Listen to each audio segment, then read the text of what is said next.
तरक़ी खां बाद में मूंखे जबरी बरतरफ़ कयो वियो, जो अॼु ॾींहं ताईं कंहिं बि चूंडियल नुमाइंदे या MP MLA मुंहिंजी दांह नाहे ॿुधी।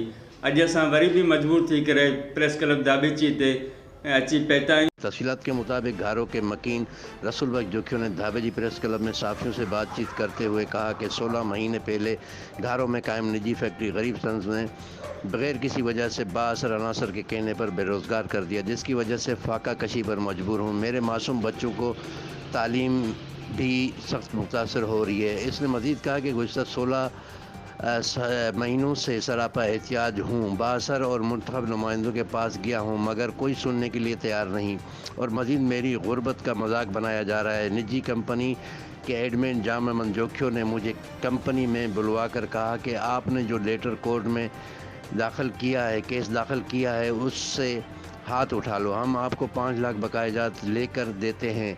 मेरी सर्विस के मुताबिक 12 लाख बनते हैं, मगर अफसोस के एडमिन मुझे 5 लाख की ज़बान देने के बावजूद मुझे पैसे नहीं दिए। इसने मज़ीद इल्ज़ाम लगाते हुए कहा कि कंपनी वाले कहते हैं कि कोर्ट हमारी जेब में है, जो चाहे वो करो, हमारे कोई कुछ नहीं बिगाड़ सकता। उसने DC ठट्टा, लेबर मिनिस्टर, वज़ीर आला सिंध और दीगर आला हुकाम से अपील करते हुए कहा है कि नोटिस लेकर मराद दिलाकर फाका कशी से मजबूर किया जाए, वरना बसूरत दीगर कराची प्रेस क्लब के सामने अपने और बच्चों को आग लगाकर ख़त्म कर दूंगा। कैमरामैन टीम के साथ शाहिद समूह, TN न्यूज़, धाबेजी।